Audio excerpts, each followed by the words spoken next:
Okay, so welcome to the Aseret, the Big Ten webinar for Chaim Mitzvah facilitators, teachers. Actually, I had I'm not sure all of you know Audrey Lichter, the director of Chaim Mitzvah, which actually suggested, and I think it's a very beautiful idea, that we look at this as a pilot for becoming a certified Aseret, the Big Ten Chaim Mitzvah group facilitator. I know that you guys signed up because this was offered to you and you didn't necessarily sign up for that, but we want to basically reach as far as we can, and maybe the experience we have here would be something that you could share with a friend, a colleague, or I'm not sure. We'll go around quickly and just introduce ourselves, but maybe you have a congregant or a member of your community who would be very good at facilitating a discussion group. And the idea would be that they would take this course, get this certification. In fact, we're going to give you a beautifully illustrated certificate by Nina at the end of the course, and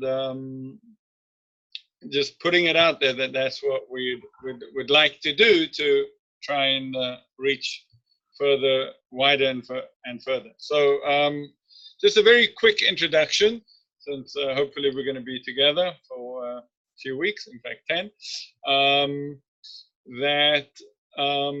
Who am I? My name is Nitzan Bergman. As you can hear, I am not American born. I was born in South Africa. I lived in England. I lived in Israel for 13 years, and I've been here in Baltimore for about 11 years now. And I am the director of something called Aseret Global, which is the international division of Project Aseret. And Project Aseret is an organization in Israel that focuses entirely on this, not this specific curriculum, but on this concept of teaching the Ten Commandments as core values. We have about our program in Israel is actually focused on middle school, and we have about 50 schools now using our or being educated through different programs, and we are moving into elementary school as well. So that's who I am. If we could maybe just go around and quickly introduce ourselves, that would be great. Why don't we start with Sharon? Hi, my name is Rabbi Sharon Ballin, and I am the facilitator of the group that we're actually going to have our first meeting tonight. So, and I'm running it for adults. We've in my community had done Chaim Mitzvah. This is like our third year, and every year it grows. We get more people that want to join in. And I'm also trying this with my post-bar mitzvah students as well. I have a small group. They are in my congregation, we're Reform, and we have confirmation, and I thought it was very appropriate for the confirmation class to study this, because we have our confirmation on Shavuot, and they actually get to chant from the Ten Commandments, that portion. So I thought it really dovetailed really nice. So hopefully that'll go well for them. Nice. Okay, great. Thank you. Phyllis. Hi. I'm not a rabbi or anything else, but I've been running a group this is our third year at our temple, which is Temple Abba Shalom in Northridge. I'm a past president of the WRJ Pacific District, and I heard about the Chaim Mitzvah, and I got so excited that I started a group. And we are a little bit unique, because what we do is there's 12 to 15 of us. It varies in and out. And basically what we do is we everybody leads a month. So everybody listens to different webinars if we can, and we each take a turn of 1 month and throughout the year. And we have, so one person will take the book and they'll facilitate, read it through and facilitate, and then we all participate. And it's been a fabulous, successful group. And we're hoping to get another 1 or 2 groups going in our temple, but the 12 of us, there's 12 core women that have been doing this. This is our 3rd year, and it's just, we're all excited about this one because this looks really interesting. Great, thank you. Okay, Ken. Good morning. For me, it's good morning. Good afternoon, everybody. I'm Ken Aronowitz. I'm rabbi at Temple Emmanuel in Honolulu, Hawaii. And I get that reaction a lot. We actually have 2 groups. We have what we call Kesher for post-B'nai Mitzvah, 8th, 9th, 10th graders. Then we hold off till 11th and 12th grade for confirmation. Actually, I have a young man who's a junior in high school who's going to help facilitate this program with me. Starting this Sunday. We meet with our group monthly. And so I was very intrigued by the connection being made between the 10 Commandments, and the values, as you said. So I'm looking forward to seeing how to best use it and really get a lot of good discussion going. Fantastic. Thank you. Carol. Oh. Nina, okay, go on. Yeah. Oh, let me just interrupt. Nitsan, Jill is on and needs to be promoted to a panelist. So how do I do that? I don't see her. Look at your, I'm sorry to interrupt. Look at your participants.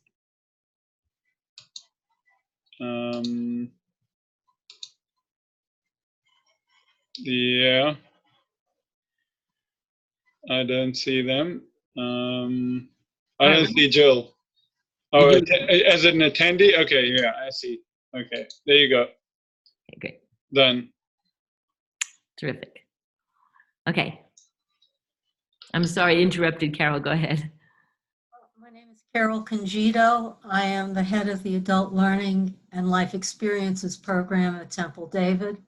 I first did Chai Mitzvah after I attended a biennial convention and met Nina there as the program was just getting started.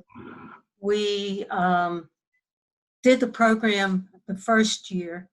As a matter of fact, 3 Reform synagogues in Pittsburgh each did the program and then had some joint meetings.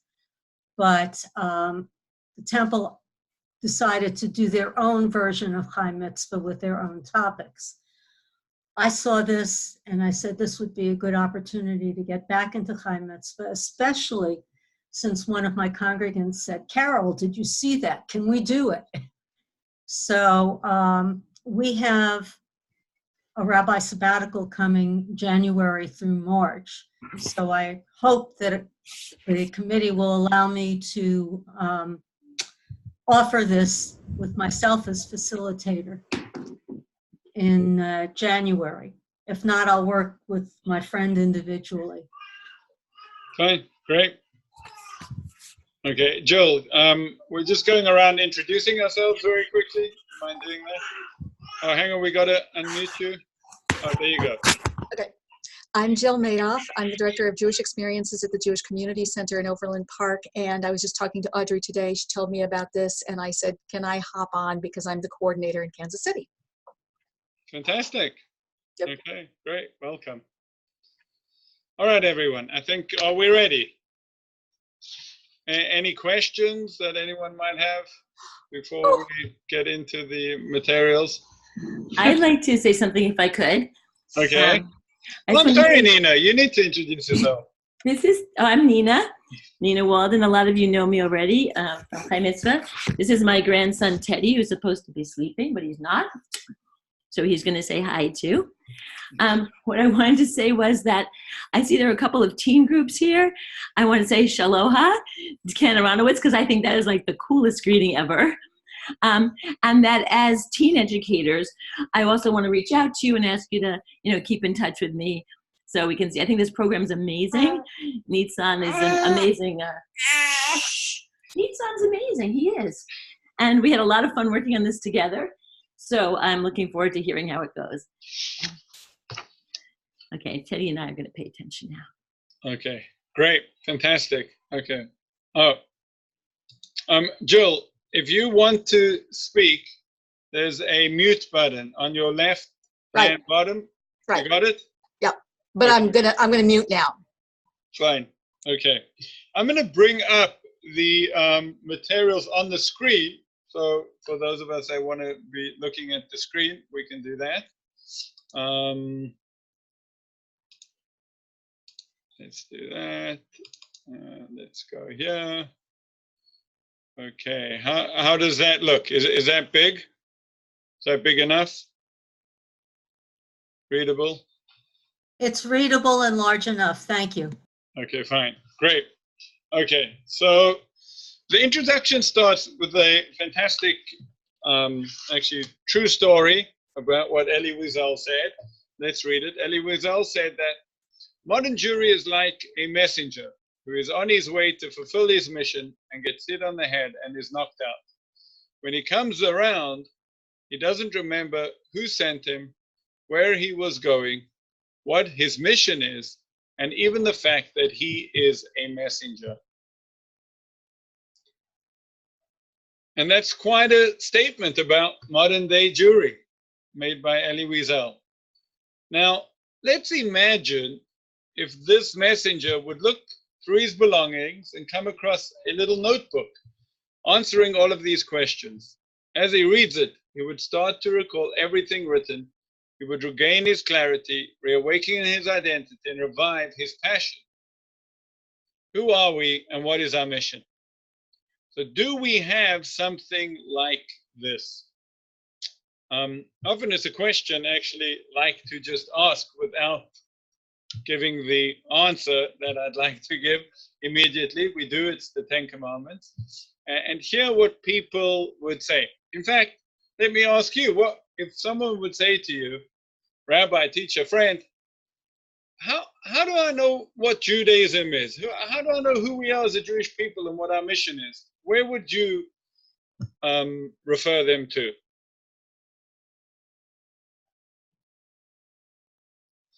Anyone like to give a suggestion? Something that people, students, people in the class might say?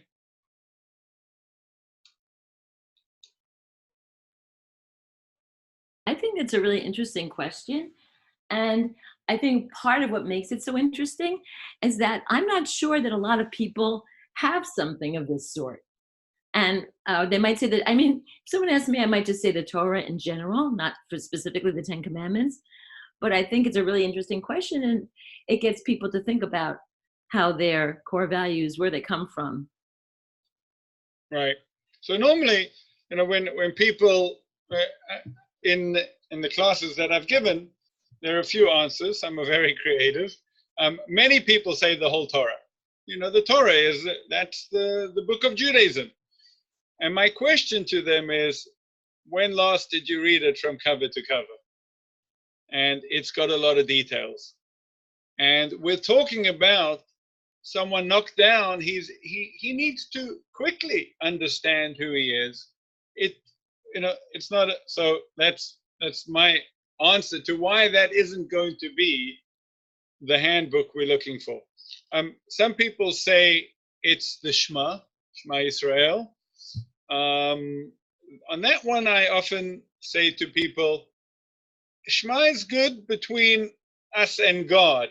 It seems to be missing a little the details of, or then the principles of Ben Adam lechaverot, between interpersonal relationships. So that's why I'm not running to the Shema. Some people, if they've learned a little, they know a little, they say, well, didn't Hillel, wasn't there the potential convert that came to Hillel and said to him, you know, convert me on 1 foot, but tell me the whole Torah on 1 foot before, and I'll convert. And Hillel said to him, that which is distasteful to you, do not do to others. And, you know, that's the rest is commentary, go and learn. So on that, I say, you know, who am I to argue with Hillel? That was great. But is that enough for us? Does that give us almost, you know, that's the opposite of the Shema answer. That's got so much to do with interpersonal relationship. what is our relationship? How does that guide our relationship with God? And maybe, in a way that the Shema can kind of summarize the first 5, and what's distasteful to your friend, don't do to others, can kind of summarize the next 5. But the power, let's say, of the 10 Commandments is that they really give us quite a we need more meat on those bones, right? Those are extremely general, and can we get some meat? So let's go into what we are saying the answer to this question is. It's the text of the 10 Commandments, which is known in Hebrew as a Aseret HaDibrot. There's very little Hebrew that you need for this course.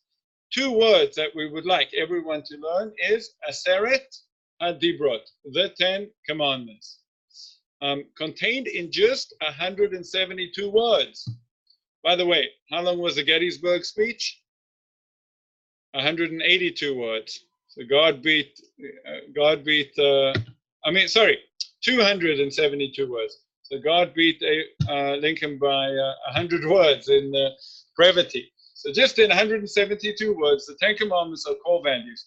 They explain who we are, what our mission is, and give us the guiding principles upon which to base our decisions. Let's run through them quickly. You might, depending on your group, tell everyone to close their booklet, and let's see who knows 10.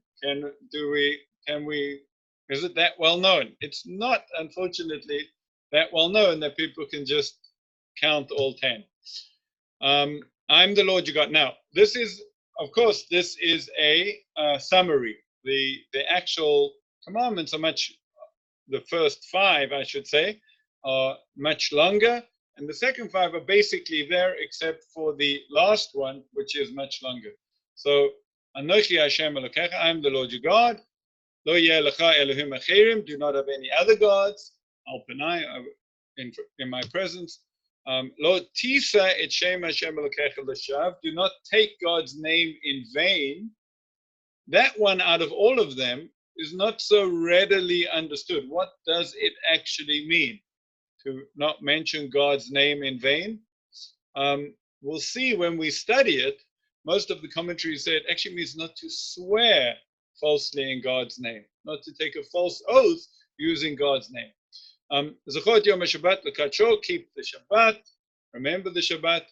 Kaved es avicha ve'es imecha, honor your parents. Lo titzach, do not murder. Lo tinaf, do not commit adultery. Lo tignov, do not steal. Lo tane berecha et shakir, do not be a false witness. And lo tachmod, do not covet. So here are conversation questions, which I really would like some feedback from you guys. Do you have a notebook? Something short and simple containing your core values, the standards of behavior, principles, and beliefs upon which you make your decisions. What would these be?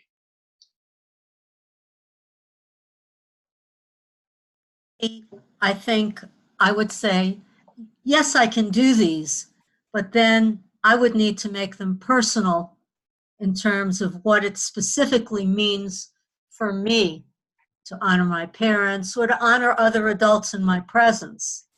And I'm creating a notebook right now. Fantastic. Great. I participate in Musar and have for a while, and the texts that I have for that I would consider my current notebook. Mm-hmm. Great. Okay.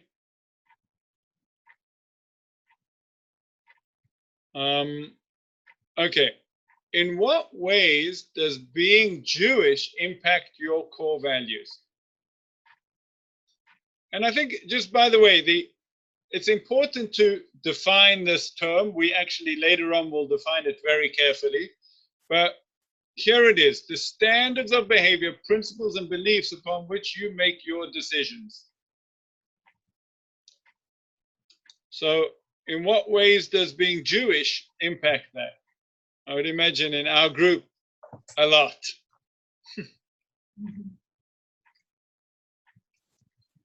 I always tell people that I'm not smart enough, nor do I have enough time to learn the wisdom of all religions. And so I delve into that, the one that I was born into and which has just fulfilled me. And so it provides the words and the poetry and the vocabulary for my behavior. Mm-hmm. Beautiful. I think, you know, I look at the world not so much through rights, but obligations we have, in this case, as Jews. And I think that really impacts, you know, my decision making and how I live my life.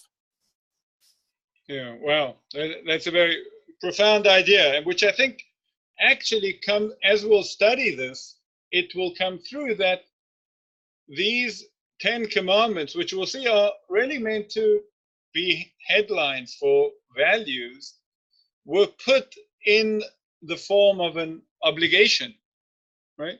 Each one here obligates us. It also creates a right to others, but it's in the form of obligation, which is fantastic. Okay.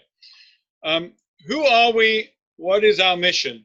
I think maybe that's a big question. Maybe an easier question to ask would just be our sense between us about to what degree do we, the Jewish people, have clarity about who we are and our mission as a people?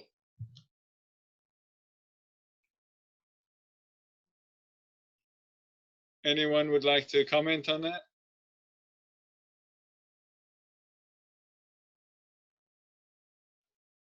I think there's a group of people who are affiliated in the tightest sense of the word, and they have a sense of mission. And then we go out in concentric circles, and the majority of people in today's world may not have real minute-by-minute clarity of their mission. That's my sense. Yeah, I would agree with that, which is quite a statement, right? To say that the majority of our people, the majority, are not that knowledgeable about who we are and what our mission is. So actually, I'll give you a bit of background. This project, this curriculum, obviously we made in partnership with Chai Mitzvah. In terms of Project Aseret, it really started in Israel by a man called Shalom Schwartz, and he really wanted to find something where in Israel there could be a discussion between the religious and non-religious. You know, there's such a gap in Israel, of all places, and he thought, well, let's start here. Maybe this is where we can find a melding of minds. We can find some. So it, for me, and I think for the whole organization, it really did become, you know, if we could get the Jewish people as a people just to know the 10 Commandments and what they really stand for in a deep sense, we would have achieved something huge. We really feel it would revolutionize the Jewish people. If we could connect around this, if this could be our understood mission, we would really do something great. Okay, fantastic. Let's go on. Okay, introduction. Understanding the 10 Commandments as core values. Just by the way, I'm sure in your groups you'll do it however you want to. Who want, you know, different people read different sections or whatever. For the time, really, I'm going to just read our booklet over here. If anyone would say, Rabbi, I'm getting a little tired, do you mind if I read? Please offer your services. I'm not against that. Okay. Introduction. Understanding the 10 Commandments as core values. Core values are the most important principles and beliefs we live with. They form the foundation of our decisions, the way we evaluate situations, and our desires are based on them. Right? Why do we want what we want? It's because we find value in them. When we evaluate a situation, what's important and what's not important is based on our values. And as such, they determine our behavior. So really, at the end of the day, these are core to who we are. In this sense, it is in this sense that our core values are an essential element of who we are. Where do core values come from? How do we determine them? This question, sorry, hang on. Okay. I'm babysitting through a webinar. Can I mute? Yep, there you go. Sorry, I'm getting used to this too.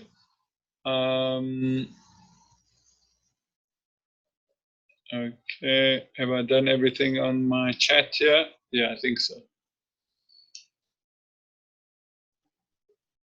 Okay, thank you, Ken.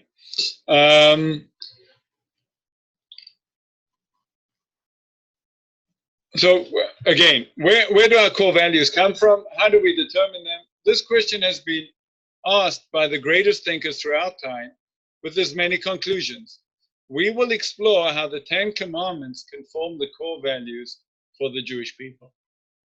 So, text, spiritual DNA. Tradition has it that when we heard the Ten Commandments at Sinai, the words entered into our souls and we became one with them. This is the source is Or Gedaliyahu. It's a beautiful book. Each diber, I'm going to read in the English. It's a pretty good translation. Sometimes I've allowed myself to translate in a way that will be more readily understood. Each diber was engraved in the souls of the Jewish people. And from there, they were engraved in the tablets, because the dibrot were actually alive and became the essential life force of the Jewish people. Which sounds, he seems to be saying that we had this experience which transformed us as a people, not only in hearing the dibrot, but in the effect that they had on us. That these really became engraved on the Jewish psyche. Question: how do you think the Ten Commandments and the values they include have affected Jewish and non-Jewish thinking throughout history? The truth is that this is a great question to come back to right at the end when we've studied all of them and really gone into them. But on face value, what would you say?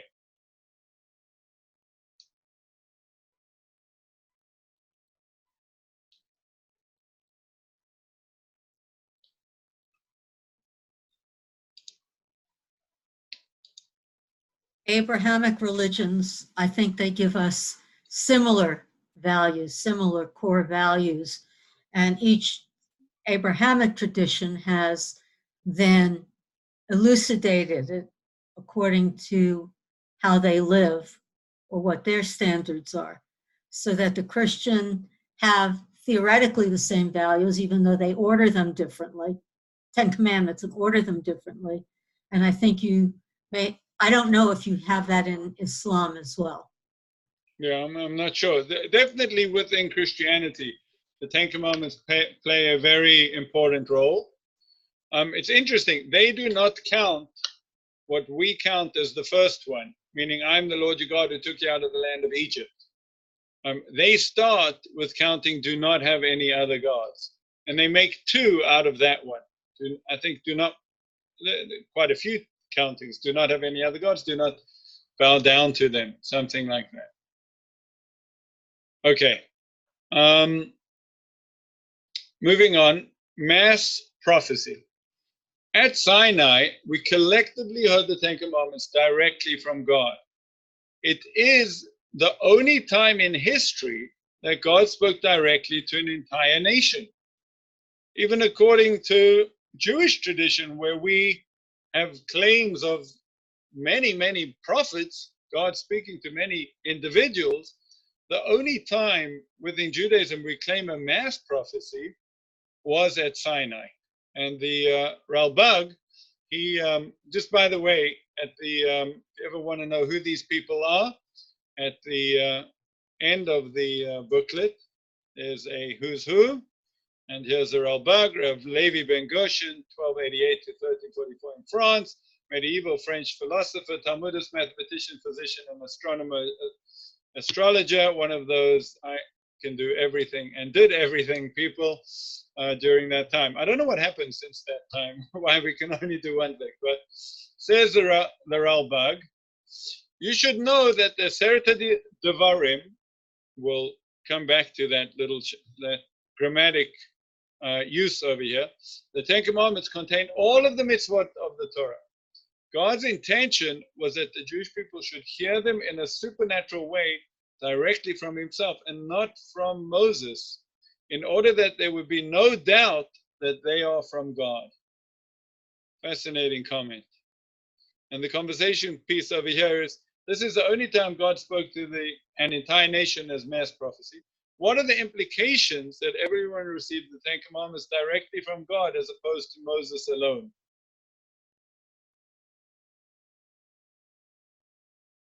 Any comments?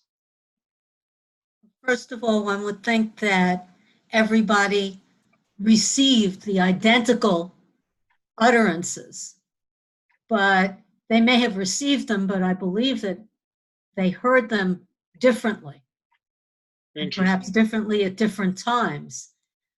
And I think that was a lot of the source of our problems as a people in the trek through the desert.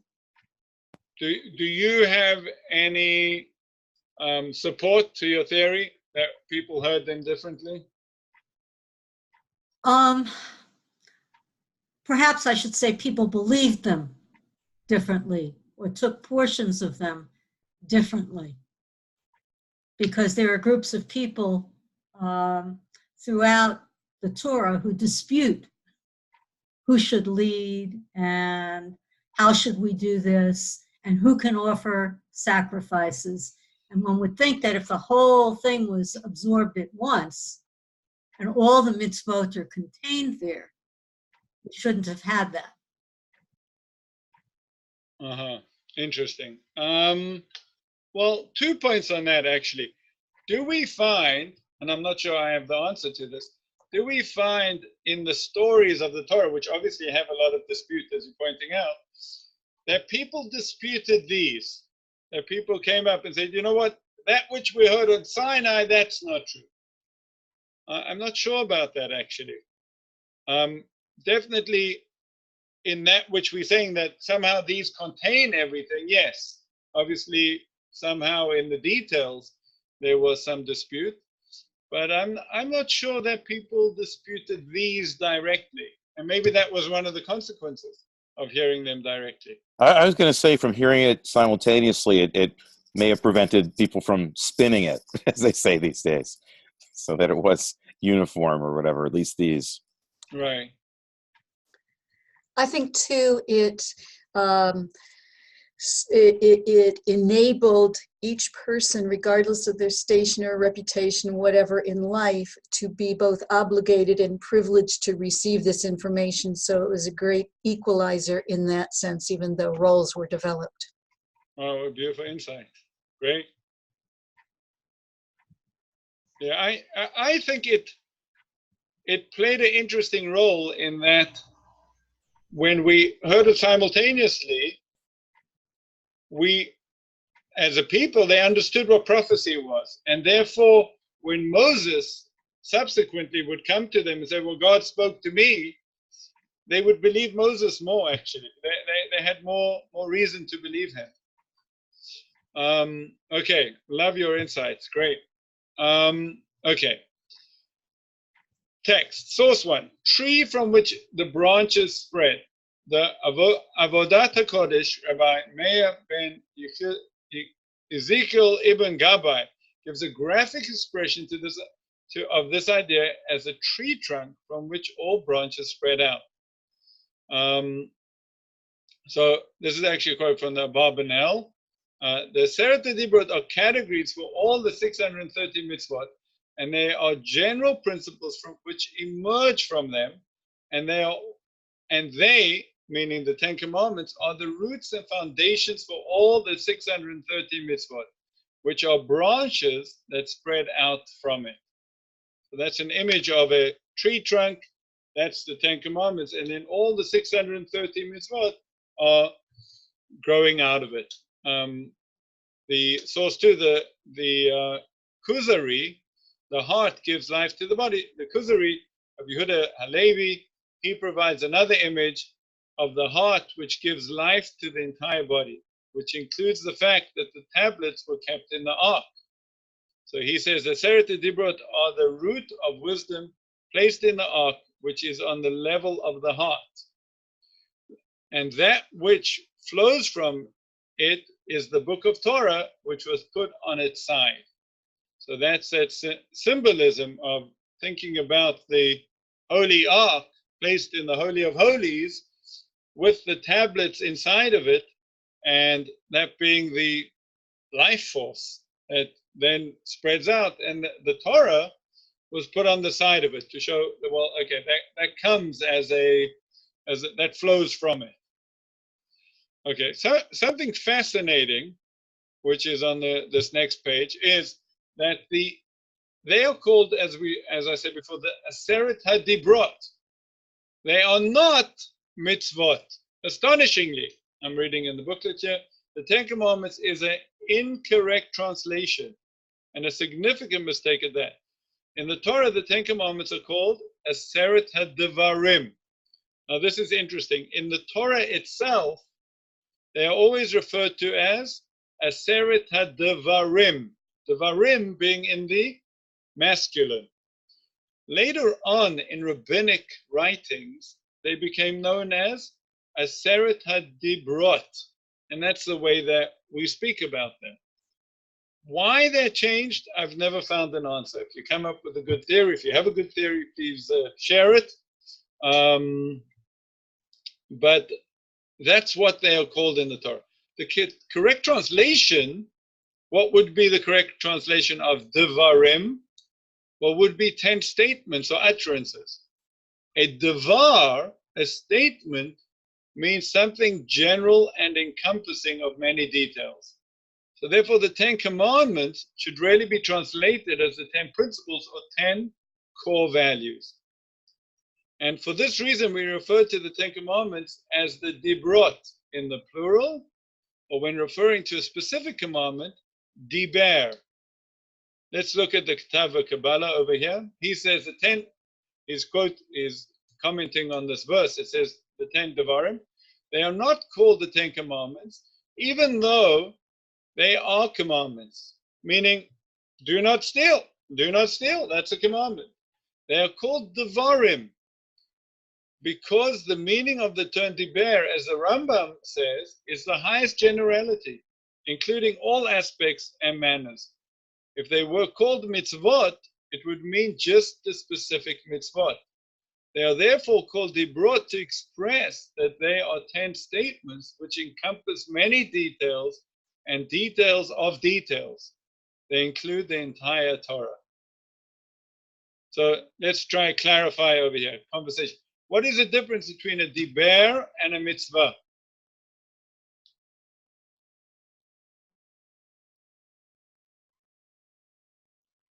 Anyone?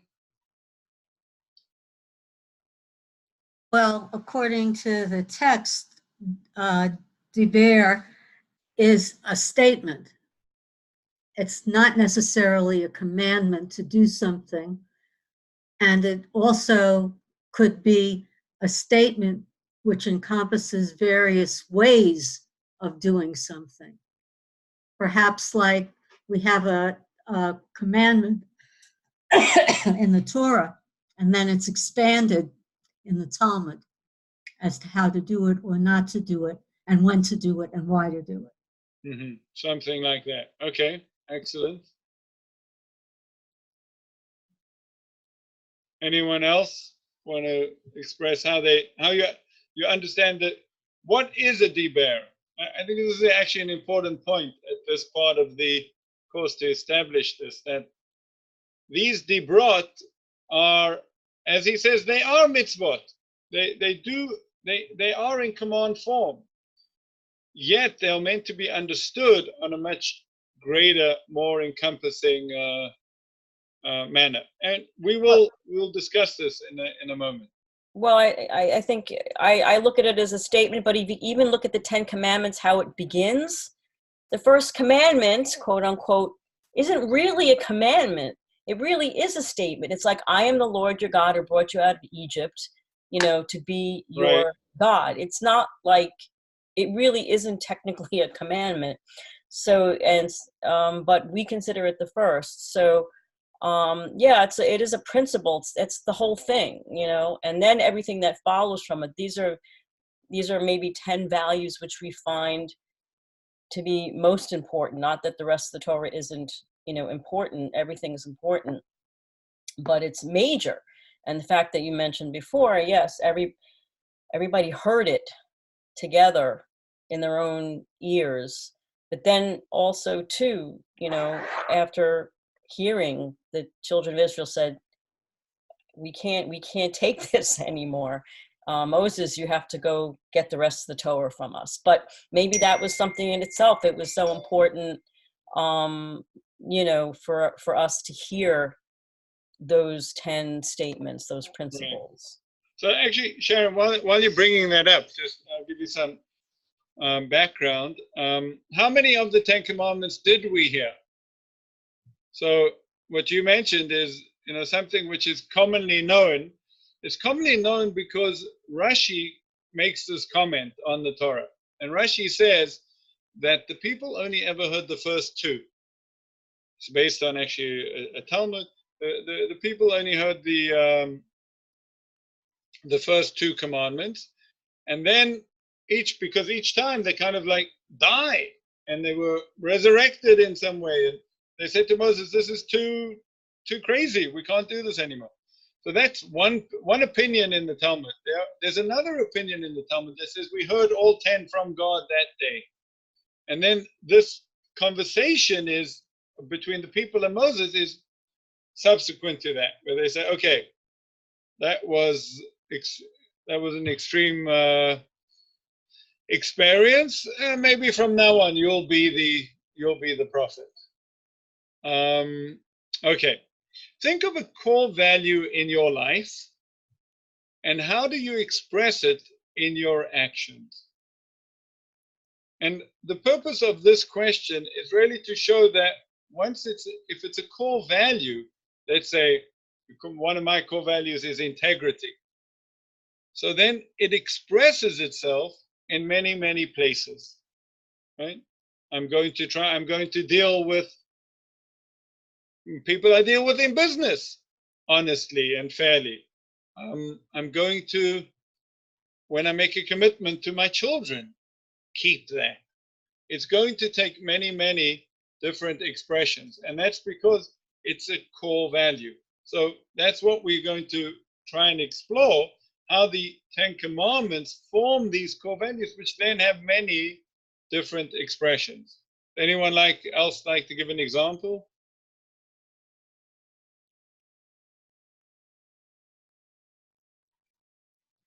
I think it's a clear point. Okay, something fascinating. Contract or covenant? Well, first of all, what's the difference? So a contract is a give and take where each party is interested in their own benefit. You go into a contract, you want to buy a house, the builder wants to sell the house, you make a contract to buy the house. Whereas a covenant is the coming together of two or more parties in order to create something for the benefit of the other, or better yet, the whole.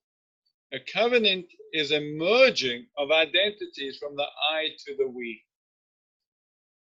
And let's look at the text. Why is this so relevant? Because he, God, declared to you the covenant that he commanded you to observe, the 10 statements, the Aseret Dibrot, and he inscribed them on the 2 tablets of stone. And in fact, the tablets themselves are called Luchot Habrit, the tablets of the covenant. So, let's look at the conversation here. Does the idea that the covenant of the Ten Commandments explains the Jewish mission resonate with you?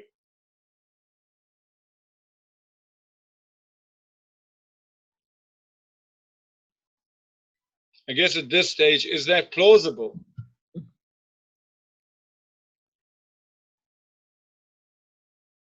think so. Good, Nina. No, I was just thinking it over really seriously, and everything we've come through so far, the idea of a notebook, which by the way, I think would be a great idea for us to start our own notebooks, or in some way a diary of what is important and how we're making our decisions. I think that's a very interesting idea.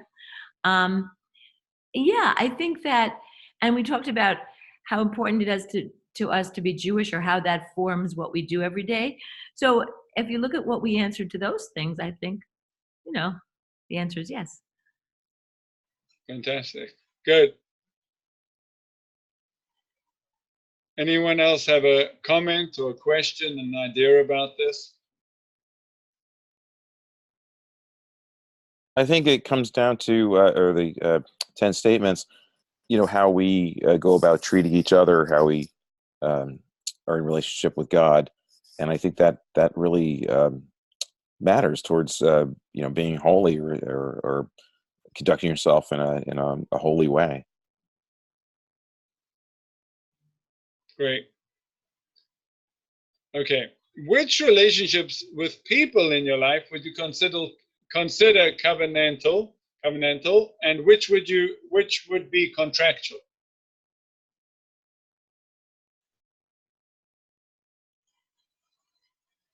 So I think the obvious answer would be, for example, vendors would be contractual. But in thinking this question over, I know that our closest relationships and our relationship with God, we would think of as covenantal, but I also think that in a way, we should take this into account for everybody that we interact with. Because if the Jewish mission is in some way to make the world better, this is a way to make the world better on a level that you can actually have some control over. Just my opinion. Wow. Okay. I think it's the whole I thou question, that you're referring to. At the same time, I know that while I can treat people with respect and et cetera, and as people and not just commodities, there are relationships that are really transactional. They're done. I was respectful. But once I left Walmart, that was it. Whereas the covenant speaks of a relationship, an ongoing mindfulness about the other. Yeah. Can you have a one-sided covenant? You might almost have a one-sided contract, but a covenant has this meaning that, well, the two of you two or more are coming together to form something where you're identifying with that. Mm-hmm. I would like to,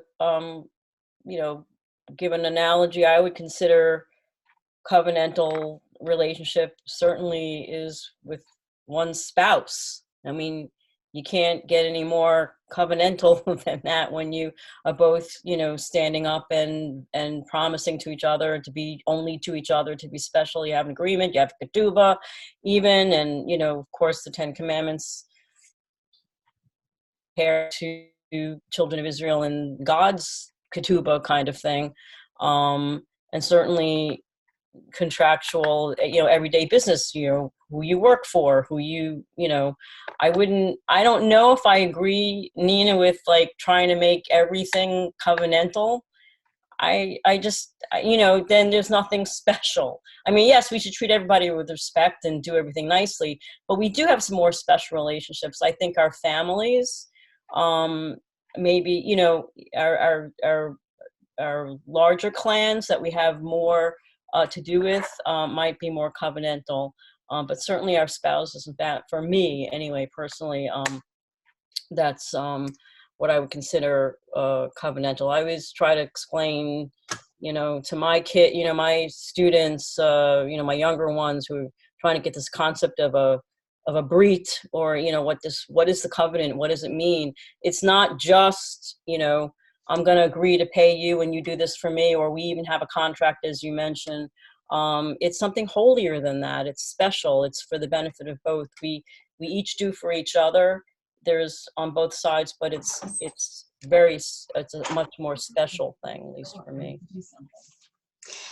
I think too, in a very concrete business way, you can draw a distinction between a partnership or an interagency program and true collaboration, where you've created something different, you've released your own, to some degree, your own self-interests in order to be interested only in what the two parties have created together, which should inure benefits to both parties. It's messy and it's hard, and you can't just walk away from a real collaboration. You can't just, you can, but, and I think that's a difference, and I think we find those hard. Yeah, I love what you say, that it requires some release of one's selfish interest. That's implicit in it, that I'm becoming interested in something bigger than myself. Yeah, that's all beautiful. I think, to look at this God giving the Jewish people the Ten Commandments, and that being the solidification or the marriage, really the marriage, and this is the ketubah describing really what this covenant is. Be interesting to think in the terms that, Jill, you just mentioned. What did each one give up? What did God give up, as it were, and what did we give up? What to be then identified with this greater cause.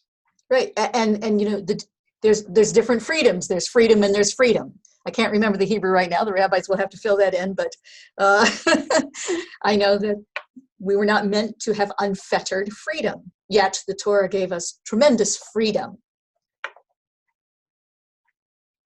Come on, rabbis, what's the words? Chofshi and Chayerut. Thank you. There and you it go. also has, there's that midrash on don't read it. The word for engraved is similar to chayerut. Don't look at it as freedom. So yeah. And where are those words written, by the way? What was engraved? The Ten Commandments. And that's what the rabbi is referring to. Don't read it as engraved. Read it as chayerut. Read them as freedom. It's free, and that's interesting. Yeah. In terms of this, I think it's a beautiful insight that it became part of the tablets. It's not on the parchment. It's part of the tablet. It's engraved into it. So that's almost covenantal, if you would think about it. The very way that it's we'd have to explore what that means as freedom. What does what freedom came out of that? We'll have to meet on Pesach to Shavuot to explore that further. Okay, how does this distinction inform your actions? How do you act differently in a covenant? I think we've mentioned quite a bit already. Anyone want to add anything? It causes me to be discreet in my actions. It's not all about what I want right now. Right. It forces you to ask the question, what's the best for this greater cause, not for me? And in what ways is this distinction reflected in our world today?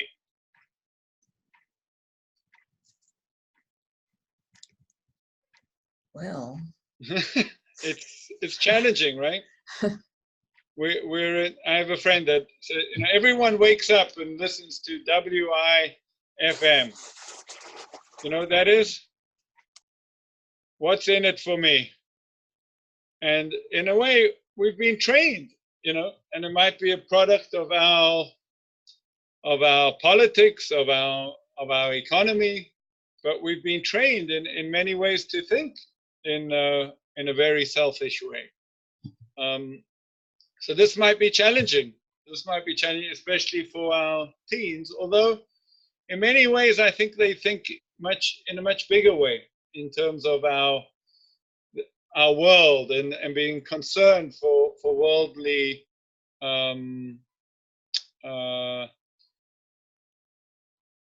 what's the word?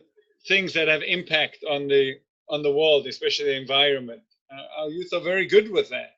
So I don't think there's either or.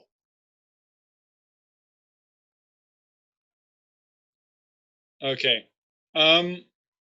What does with this next bit really gets into how do we define each of the Dibrot, each of the Ten Commandments as a core value? So this, because we have established that these Ten Commandments must contain much more, how do we get there? So this section explains how we get there. Introduction, meaning, Peshat and Yosod. Peshat, the literal meaning. The literal meaning of each commandment is the specific instruction it is giving us. In Hebrew, this level is called Peshat. Like other mitzvot in the Torah, the Ten Commandments have been codified by the great Jewish thinkers over time. In fact, they are part of the 613 mitzvot. These 10 commandments can be thought of as the paradigm or epitome of the values they are based on. For example, the sixth commandment is do not murder. Literally means do not kill a person unjustly, and is limited to causing someone to lose their physical life. This is the peshat or literal meaning, meaning just take what's written there and no more. Yesod, the underlying meaning. Underlying each commandment are the principles on which they are based. These principles, like all principles, are fundamental truths or beliefs that describe our reality. Being general, they can guide many instructions and decisions, not only the specific commandment from which they are derived. In Hebrew, this level is known as Yosod, which means foundation. And even in modern Hebrew, Yosod is the foundation of a house. It is this level of understanding which makes the Ten Commandments applicable to day-to-day, minute-to-minute living. In order to live with them in this way, each principle and or belief must be transformed into a guideline for making decisions. So the simple meaning, pshat, of the diber, do not murder, is do not kill a person unjustly. However, the underlying principle, yesod, is that since every person is created in the image of God, one must respect, protect, and enhance life. So I'm almost asking myself the question, what's behind that? Why do not murder? What great principle underlies it? And when we study do not murder, we'll see that the Torah itself is explicit in saying because people are made in the image of God. Well then, do not murder is the epitome of what I cannot do, must tell me, wow, because they're in the image of God. That tells me, well, I should respect, promote, protect, enhance life. As a guideline for making decisions, it is to nurture your own and others' physical, emotional, intellectual, and spiritual lives. In short, nurture life.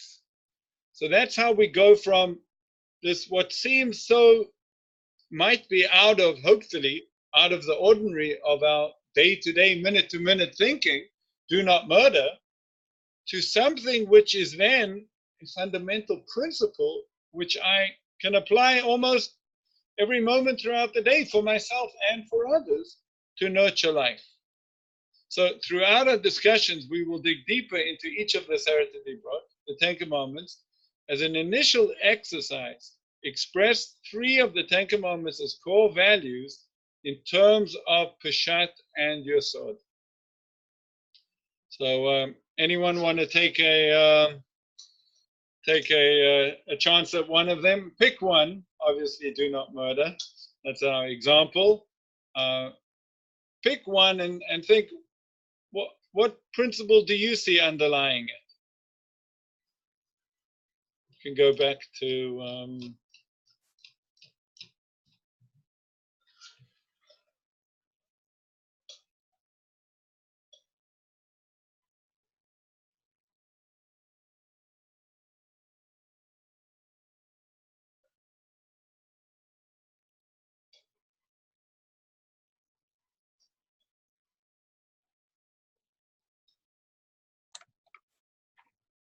do not steal, respect that which does not belong exclusively to you. Something like that. Beautiful. Yeah. Great. So they're all expressed in the positive form. Yes. Yes. In fact, there's a beautiful midrash. Eventually, we had to cut some things out, but because there's so much on this. But there's a beautiful midrash that said, whatever we heard in the negative, we transformed into the positive. So when we heard "do not steal," the people we transformed that into respect other people's property. Right? We did that flip, and yeah, and I think principles generally have that meaning that it's a positive statement. So that's what we want to get to exactly.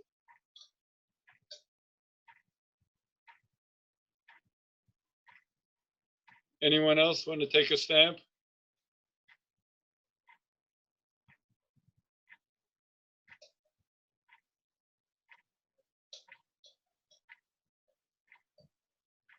What's the underlying principle of do not covet? Do not want what your friend has.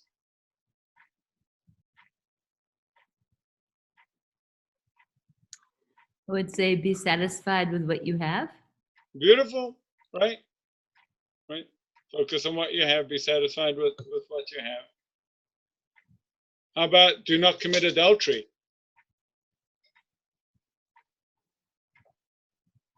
Keep your pants zipped up. Okay. Good. Yeah, I think we could put it in. Well, I mean, if you're going to, like, if you have a, relationship with your spouse, you have to honor your and respect your commitment to your loved one, your spouse. Right. And Although could that flow to other relationships? That principle? It could. Yeah. It could, of course. Giving a sense of commitment, being a loyal person, committed, right? Keeping all your commitments in relationships. How about honor your parents? Yeah, go on. I think, be grateful to the people that created you, just as God created us, Right. Be respectful for that. Right. And maybe we'll see that stretching to those people who have been nurturers in our life, those people who have been teachers in our life. Maybe that's included there. It's almost interesting to think, we have 613 mitzvot, and they all are found here. So there's a lot here. We need to dig, we need to mine these 10 commandments and come to real principles which can then be expanded to many places. Okay, fantastic. So that's an exercise. Let's look at how we finish this introduction. Every day, how do you use your core values? Examine decisions you make each day, both large and small. What part do your core values play in these decisions? Keep a journal for a week or more. Look back and see which themes emerge. What resonates with you the most? It's a really interesting idea, right? To take a week. Hopefully, we'll meet next week, and use this week to journal. Take 2 or 3 decisions a day. Maybe it could even be a big decision, a middle, a average decision, or maybe a small decision. And try to work out what really was motivating me. What did I find important in the decisions that I was making? Are there some fundamental principles and beliefs which I am working with? And I think we can find them. Okay, are we all familiar with the Chai Mitzvah bucket list? Okay, Ken, you're looking like you're not that familiar with it. I'm not. I'm not, sorry. Oh, Okay, fine. I want to just interject here that you have a teen group, correct? The teen group don't do it the same way as the adults, which is probably why you're not familiar with it. Okay. For the teens, we encourage some kind of involvement in the community, and it's a little different than what the adults do. So that's why. Okay. So maybe Nina, you wanted to you want to describe this part, or Okay, sure. So the bucket list for the adults, in addition to some text study and conversation that is Chai Mitzvah, we also encourage or require the adults to do some kind of community service, get involved in something in the community, and then to also pick something they've always wanted to know, anything related to being Jewish, and to do it. A lot of people want to learn to read Torah. One woman wanted to read every Philip Roth book. I mean, you can do anything. I had people in my group who were studying Jewish artists like Chagall and then bringing back what they learned to the rest of the group. So it's a really broad thing. You can study whatever you want, but that's also part of your individual study that for adults is part of Chai Mitzvah. So and this can relate to what we're learning here as well. There are ways to relate your bucket list to the different commandments and how that informs your core values. Would that also help with the reflections on the last page in terms of choices you've made or how your choices reflect your personal core values? That's exactly what those questions are for. They're to focus people who are doing their, what we call the Jewish bucket list, to think about how that relates to each of the topics. That's exactly why those questions are there. Another thing I wanted to say, because I see we just got to the supplemental materials. All of the supplemental materials that you see listed at the end here are available on the Chai Mitzvah website, rather than give you, links that you'd have to copy in. And I know Nitzan's probably going to send out a follow-up email, and when you do, just send them the link. It's just click on it, and all the supplemental materials that relate to each topic are listed there. And that's good for both the adults and the teen groups. I also want to point out that the teen groups in the beginning of each booklet have some suggested activities, that we didn't talk about because we're, approaching this from a different level. But if you want some things to bring this to life for teens, you'll find them on the first page, like inside the front cover or the first page of the PDF after the cover. And another thing is, we were speaking, some educators and I, and another interesting activity to do, we're talking about how there's that imagery of the tree trunk with the branches coming out, or the heart from which all of the commandments flow. And that might be an interesting art project, either as individuals or as a group, for the teens, maybe a mural or a bulletin board or anything that you think it might be interesting to do. I just want to put that out there. okay, thank you. So the supplemental materials will be online. Here's additional information. Actually speaks over here. It speaks about the fact that actually the 10 Commandments appear twice in the Torah. Once in Parshat Yitro, once in Parshat V'etchanan, and they're basically the same, but there are some significant differences. The main one being that in the first version it says remember the Shabbat, and the second version it says guard the Shabbat. And there are several answers to commentaries trying to explain these differences. Some say that both versions were given at the same time. Others say the first version was written on the first tablets, the second on the second. And yet others say that the second was in Devarim, it's Moses speaking, and it's a clarification of the first. So either way, the two versions are equal in significance and always studied in tandem.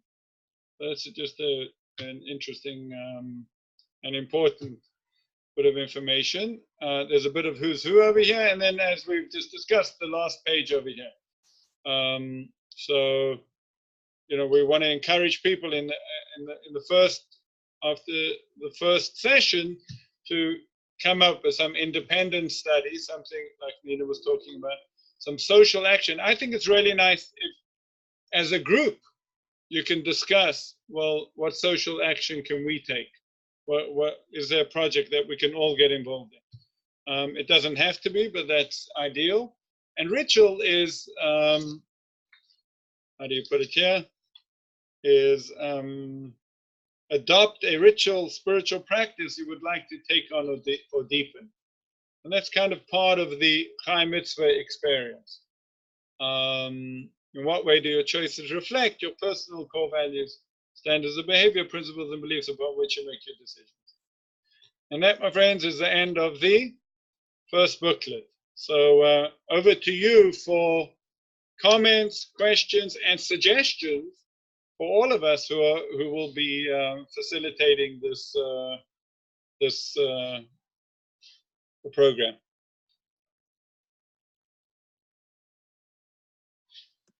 Sorry, I have to leave. I have another meeting, so I will see you next week. Okay, fantastic. Thank you for joining us.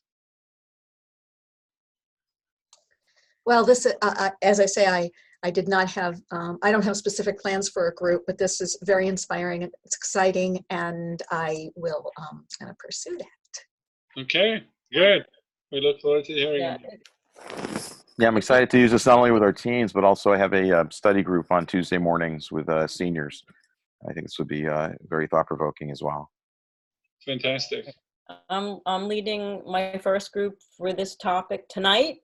So if you could get me the link to at least the Eli talk, I like to start with something on there just to see, you know, where that is. I mean, I could probably go on the site and Google that, but I'd rather just get, you know, figure out where that link is.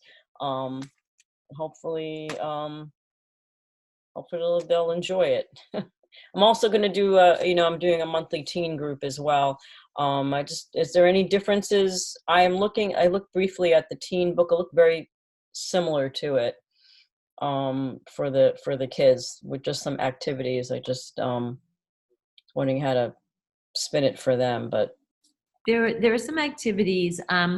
Also, very, very few differences. There are one or two texts in one or two of the booklets that just seemed like they would frustrate the kids because they're pretty hard to understand. I think there was a Martin Buber one that it was the I and the thou, and it just looked to me like the kids would just not be able to get their teeth into it. Yeah. But most of it is the same. It's a good option. Some of the questions are different. We tried to make them more age appropriate. Yeah. Right. Some of the words, some of the vocabulary is just stated a little bit more the way it would be, you know, for teens.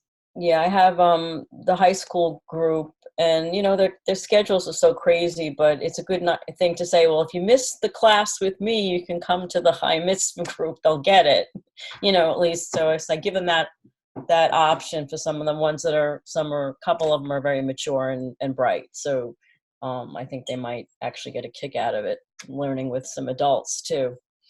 So can we access both versions then of the lesson for adults and for teens? Well, so you have the booklets for the teens, right? Did you get a set of adult booklets when you registered? Usually we send out a set of adult booklets that are printed. Oh, okay, I'll have to check. I'll check. If you didn't, just let me know and we'll send them to you. I also wanted to say that you might want to make the webinar available. You know, we have a recording of it on our website. So if you have a teen who wants to delve deeper, who wants to watch the webinar, you can give them a link. Is this one going to be up soon? Because one of my congregants has to miss the first one. She's like, "Can you record it?" I'm like, "Well, maybe you can actually go on to this one."